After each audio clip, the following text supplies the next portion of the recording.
Welcome to Comic Toy Reviews, and this is a review on Dark Wolverine, also known as Daken. He's a pretty new character in Marvel Comics, and he wore this costume when he was a member of the Dark Avengers, which is a really good book. I wasn't too much of a fan of this character, but the one costume I did like for him to wear is this Wolverine costume of the brown one. And so to get an action figure in this costume, I think is really cool. Before I continue to review, I'll show you what else he has. He has this sheet of paper, which is Tales of Arnim Zola. And he has the left arm of Arnim Zola, who will be a separate review on this channel. This character, Daken, he does have a variant with the mask on, and that figure seems really tough to find. I thought it was kind of a cheap way for Hasbro to sell a variant when they could have packed the extra head with the mask on this figure, and that there was no need to get another figure of the same character, and the only difference is the head sculpt. And to prove my point is, you could just pop the head off like this, and you pop out this piece, which is like the mask folded down, and you could just pop on, if you had the masked head, you could just pop that on real quick. I mean, the way this figure was designed is that it was designed that you could switch the head real easy. And so I'm just saying they could have just packed on that masked face and not made you buy a separate version just to get that character. In terms of making a variant to sell the public, that was kind of a cheap thing for them to do. But if I had to choose between the two, and I haven't found the masked one yet, I would choose the unmasked one, just because it shows you who the character is behind the mask, and the face sculpt is excellent. I mean, just look at that face. It looks like he's, I guess, sneering in a way, or having a laugh, but the sculpt looks really good. I mean, they just did a good job sculpting it. I mean, just look at the mohawk. You can see how the style, it's not perfect, how it's all a little shaped differently to hair. It's not just a straight mohawk. You can see the wave in it. I mean, just a really nicely done here. And what also makes him different is the left arm. He does have his tattoos. It does look nice in design, that it was painted on well. And his claws, he has two claws here, not three, two, and they are the bone claw style in look. So these are the bone claws, and that's pretty nice. I'm just saying, design wise, they did a nice job here making this figure.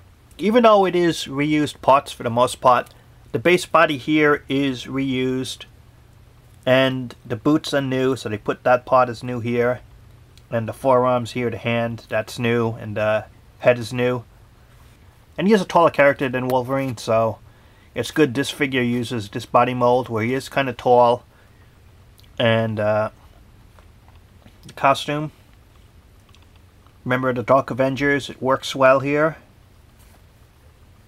And the belt buckle, you can see here, it can get in the way, so you gotta set it down here.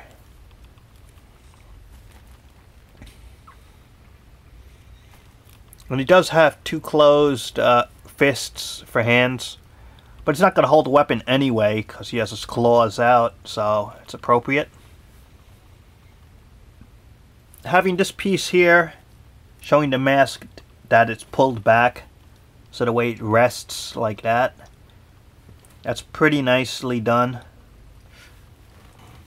And getting to the articulation, here we go. Side to side, can go down really well or up. As mentioned, you can swap the head out if you had the masked version. I mean, but they sold that separately. The shoulders, ball jointed, in and out, up and down.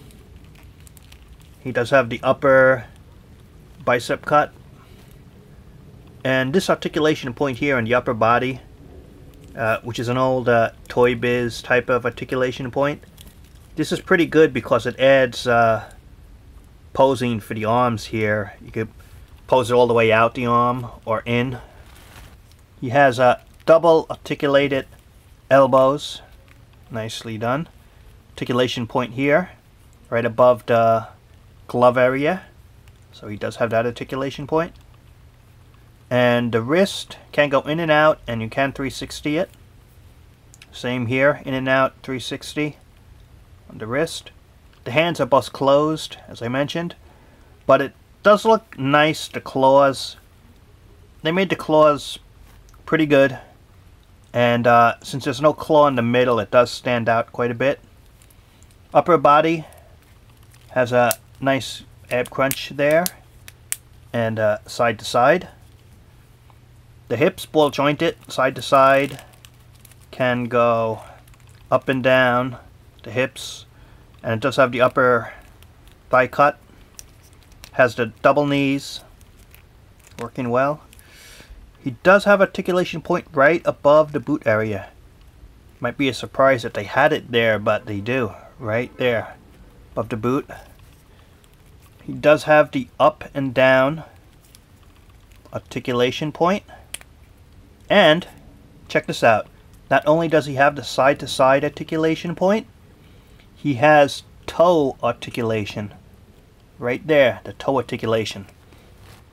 And that's, without a doubt, due to the fact that it's a reused Toy Biz part for the mold. But they did add it here, which is nice. And the side-to-side here as well. That's also carried over from the old Toy Biz figures. Overall, this is a good action figure. Between the masked and the unmasked, if you had to choose between one or the other, I would choose the unmasked because it shows you how unique he is as a character. Dark Wolverine, or Daken, it's a good action figure for the Marvel Legends. It's nice to have a member of the Dark Avengers. I'm glad that if they did make this character, they made him into Wolverine costume.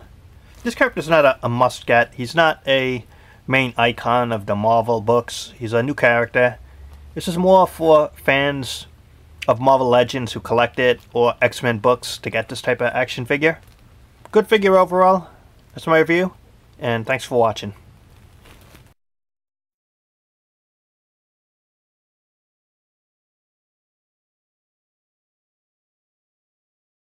Wolverine, the Avengers are calling. Wait a minute. You're not Wolverine. I'll keep looking.